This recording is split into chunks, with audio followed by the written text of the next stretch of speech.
on our fallen soldiers, the tragic amongst Israel's armed forces, it is with regret that I share with you that since the last briefing, 813 soldiers have fallen. Captain Avram Ben Pinchas was 24 years old and from Harasha. He fell in battle in southern Gaza, and these men fell in battle in southern Lebanon. Master Sergeant in the reserves, Binyamin Destau Negoz, was 28 years old and from Bet Shemesh. Sergeant First Class in the reserves, Erez Ben Ephraim, was 25 years old and from Ramat Gan. Major in the reserves, Evgeny Zinashain, was 43 and from Zichron Yaakov, and Captain in the reserves, Sagi Yaakov Rubenstein, was 31 and from Lavi. There are no words of mine that can assuage the pain of their parents and their families. The Prime Minister this morning sent his condolences on behalf of the nation from the bottom of our hearts. The pain of the families is the pain of all of us. We embrace them, their dear families who have lost their precious heroes, sons and daughters in this war for our very existence. The price of war is heavy and painful. Each casualty is a world unto itself. May their memories be a blessing forever.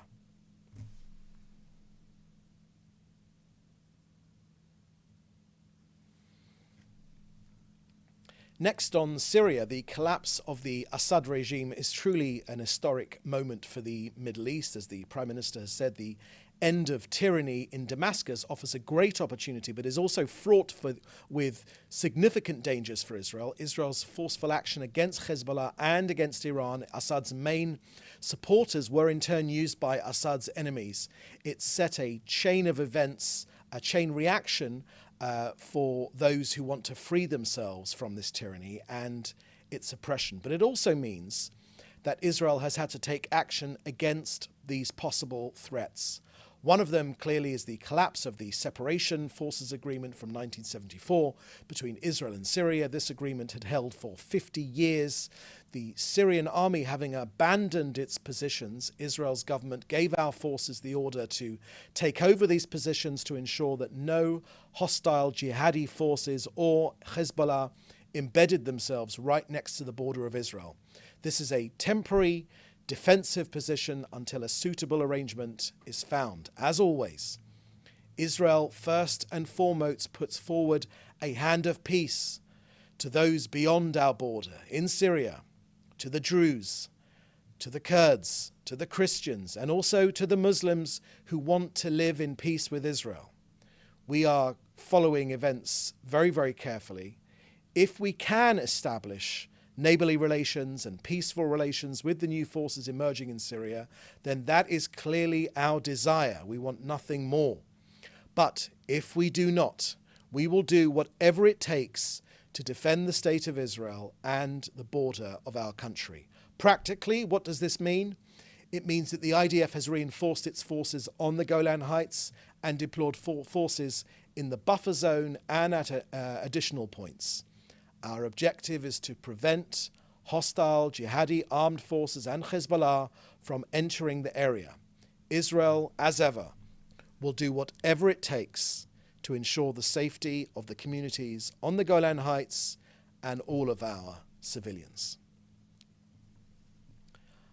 Next, on our efforts to get our hostages released in Gaza, I can tell you that Israel will do everything in its power to bring back all 100 hostages, both the living and those who've already been killed. Of the 113 are women, 2 are children, 83 are men, including the elderly. 430 days now. There are negotiations. The US leads them with others. Let me just add that the psychological terror videos released are evidence of the inhumanity, the murderous cruelty of Hamas. Our people are captive in horrific conditions, in violation of international law. Citizens of our country, but citizens of many countries, other countries as well. Next to the ceasefire in the north, Israel will continue to enforce the agreement and will respond with force to any violation. Yesterday, for instance, the Air Force struck Hezbollah terrorists in a weapons storage facility in southern Lebanon. This was in clear violation of the ceasefire agreement between Israel and Lebanon. We, of course, have said from the beginning of this ceasefire arrangement, we maintain our right to act against any threat to our security which breaches the ceasefire agreement. The difference between this time and other times is enforcement. Israel will enforce this agreement. Next, the Iranian proxy from Yemen this morning fired a UAV that originated in Yemen and impacted in the area of Yavne near the southern Mediterranean town of Ashdod. For over a year now, we've been standing against these terror attacks by Iran and their proxies. Iran has been weakened and they are exposed. But one thing which is constant is that Israel will not accept these repeated threats to our existence. And finally, on COGAT and Israel's humanitarian efforts to get supplies into Gaza, let me share with you our latest figures from the last 24 hours. 103 humanitarian aid trucks entered Gaza. 66 trucks were collected from the Gazan side of Kerem Shalom by international organizations. But still, 685 trucks worth of aid are still awaiting collection from the Gazan side of Kerem Shalom. International agencies need to get their act together, pick it up and deliver it. If you bring lorries, Israel will facilitate their entry and you can distribute the aid. A convoy of 63 trucks entered Gaza directly through Gate 96. 7 tankers of fuel and 6 tankers of cooking gas went in for essential infrastructure. 3 tankers of fuel were coordinated to northern Gaza for water pumping and bakeries. Now, terrorist organizations continue to obstruct the entrance of humanitarian aid into Gaza. Yesterday, I can share with you that terrorists shelled, actually mortared the humanitarian corridor itself next to Kerem Shalom, the Kerem Shalom aid crossing. So to be clear, this is terrorists themselves trying to disrupt aid delivery to their own people. Once again, evidence that Hamas hates Gazans and they're willing to promote a famine to try and starve their people. Israel has stopped that effort and our army eliminated the threat and the aid resumed. The IDF and COGAT acts in accordance with international law. Hamas want to starve their own people, but Israel gets the food in. So that's the end of our briefing today. Questions, please, in the chat, and we'll take each one of them. Okay, first question here I can see is from Nicolas Ruger from Libération. What is the state's reasons for asking for another delay in responding to the Supreme Court's petition on allowing access to the foreign press in Gaza? Thank you for that, Nicolas. I haven't got any further information on that particular issue. I can tell you, Nicolas, that there is no shortage of news coming out of Gaza. It has filled our screens. It has headlined the news consistently for the last 14 months. There has been no shortage of news. I can also remind you that Hamas were the ones who took journalists as hostage in the early, just between 10 and 15 years ago. BBC journalists themselves were taken hostage by Hamas. This is a war zone, and we will do everything in our power to get our hostages back, and we will do nothing that jeopardizes the future of our hostages. I would be more impressed if you were asking about getting our hostages access to the Red Cross, or encouraging the Red Cross to have access to our 100 hostages that remain in Hamas's grasp. There is no shortage of news coming out of the region. And you've asked a further question. Can you expand on why Israel has repeatedly committed to freedom of the press, but finds it impossible to allow journalists into zones that are not active combat in the Gaza Strip? Thank you. Okay, I believe I've answered that question, Nicolas. Again, there's no shortage of news coming out of Gaza. It really literally fills our screens from morning till night, and the story is getting out. What is not getting out is our hostages. And once again, we'd be more impressed if the international media actually made representations to get our people out rather than their people in. Next question here is from Joel Pollack at Breitbart News. First, is Israel concerned that the Syrian rebels led by al-Jolani may represent a threat? Thank you for that question, Joel. Earlier in my statement, I gave a comprehensive reaction to the situation in Syria. All of us here in Israel are aware of the organizations, these rebels, which have taken control in Syria. Our first reaction is, of course, the hand of peace to all the different sects in Syria. We want good neighborly relations, but our eyes are extremely wide open to the history of these organizations and the things which they stand for. Israel will always put its first hand out to peace, but we are under no illusion of who has taken control in Syria. But we hope it's for a better future for their people as well as for ours. Next question. Is Israel concerned about Turkey's ambitions in Syria? Thank you for that question, Joel. I haven't got anything to add on that. On number 3, is Israel able to help minority communities in Syria, such as the Christians, Druze, and Kurds, who may be concerned for their safety? Well, let me share with you something on that, on particularly the minority issue, because our Foreign Minister Gideon Saar just this morning, our Minister for Foreign Affairs just this morning, emphasized the importance of protecting minorities in Syria. So, for instance, the attacks on the Kurds, which we saw just yesterday in Manbij. The Foreign Minister, our Foreign Minister Gideon Saar, said that these attacks must stop immediately, and Israel is most definitely discussing this with our friends in the US administration as well as other countries. So look, it is Israel's belief that the international community has a moral obligation towards those who fought bravely against ISIS in particular, and other Islamic fundamentalist jihadi groups. And these forces can also be a stabilizing force in Syria. So it'll be the test of the new leaders of Syria, how they treat their minorities. The world is watching, as is Israel, of course.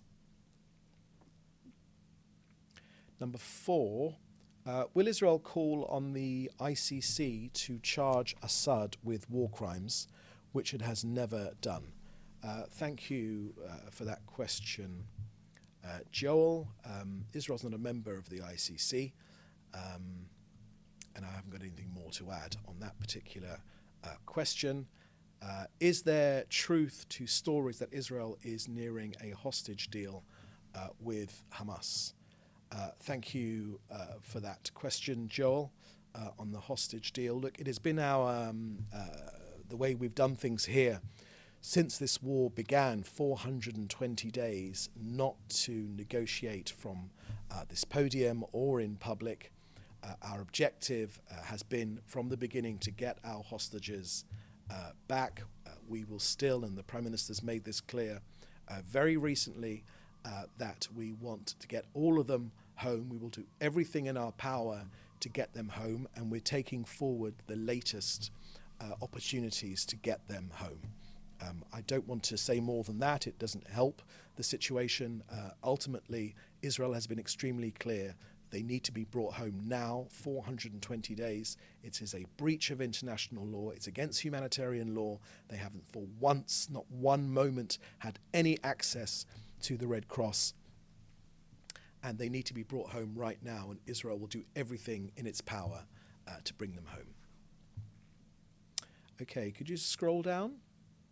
Next question from Hannah Julian. What will Israel do if Syria continues to present a threat in southern Lebanon when the ceasefire hits the 60-day mark? Well, let me share with you our thoughts on that, because I'll say to you very, very clearly, Hannah, that fire will be met by fire and peace will be met by peace. As you know, this ceasefire agreement in Lebanon has come into effect now. From Israel's perspective, it's about enforcement. We've made very clear our desire for the cessation of hostilities. Hezbollah have breached this ceasefire on a number of occasions, and we have taken action to prevent further breaches by attacking Hezbollah fighters, as I outlined in my briefing. So at the same time, we are operating determinedly to any violation of the ceasefire agreement. So while enforcing the agreement, we are fully aware what Hezbollah is. We have weakened them. The results of what's happened in Syria is evidence of that fact. Hezbollah is weakened, Iran is exposed and weakened, but we will take forward our plan to achieve defense of all of our people here and ultimately peace for all of our people in this region. Next question from Jane Merrick from the I newspaper. Israel has attacked, you're saying that Israel has attacked Syria's chemical weapons facility. What's the current assessment of what is left of the weapons cache after the strikes? Does it still pose a threat? Thank you for that question, Jane, from the I newspaper. Let me answer it in this way. Israel will do whatever it can to defend itself. That's been true in the past, and it'll be true in the future. We will do everything in our power to defend ourselves. Next question is from Joel Pollack at Breitbart News. New question: would Israel consider a long-term presence atop of Mount Hermon? Why would it ever give up such a strategic spot again? And can we look forward to ski lifts or cable car rides to the top? Thank you for that question, Joel. I haven't got any information for you about the skiing situation right now on the Hermon. Needless to say, the ski resort is closed at the moment, despite there being a good covering of snow up there. Israel's made clear what the situation is when it comes to the buffer zone.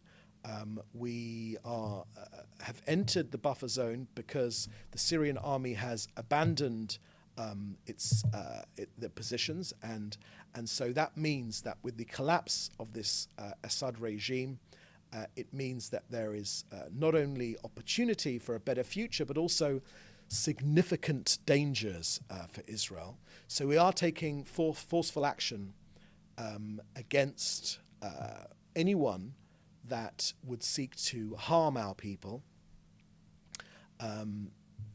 We know as well that it means that we have taken action against these possible threats. One of them, as you've mentioned that just there, is the Separation Forces Agreement from 1974 between Israel and Syria. This agreement, as I've mentioned, has been held for 50 years, but with the Syrian army having abandoned its position, our government has given our forces the order, and this includes the area you mentioned on the Hermon, to take over these positions to ensure that no hostile jihadi forces or Hezbollah embed themselves right next to the border of Israel. Now, we've made clear in answer to your question that this is a temporary defensive position until a suitable arrangement can be found. Look, first things first, the Prime Minister made clear yesterday that our first hand has been put out to peace, to all of those in Syria now, to all of the factions there, to the Druze, to the Kurds, to the Christians, to the Muslims who want to live in peace with Israel. We're going to follow events very, very carefully. But if we can establish neighbourly relations and peaceful relations with the new forces emerging in Syria, then that is, of course, our desire. But if we do not find our peaceful overtures reciprocated, then we will, as ever, do whatever it takes to defend our country and the border. So practically, what does this mean? It means that the IDF is reinforced, We've reinforced our forces on the Golan Heights, and we've also deployed forces in the buffer zone, and also in another few additional points. Our objective, in answer to your question, is to prevent hostile jihadi armed forces and Hezbollah from entering the area. We'll do whatever it takes to ensure the safety of our communities on the Golan, as well as the rest of Israel. Okay,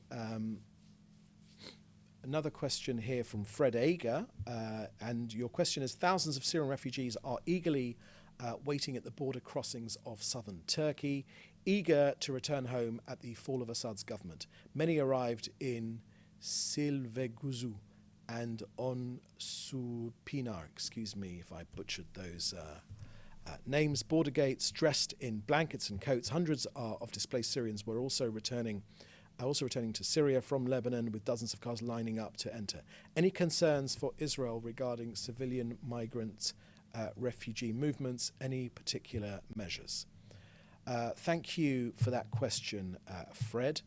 I haven't got anything particularly to share with you. I have shared with you already that we've bolstered our forces on the Golan and in the areas which have been vacated by the Syrian army. We have bolstered our forces. We've said that these are temporary measures, but ultimately we'll do whatever we can to facilitate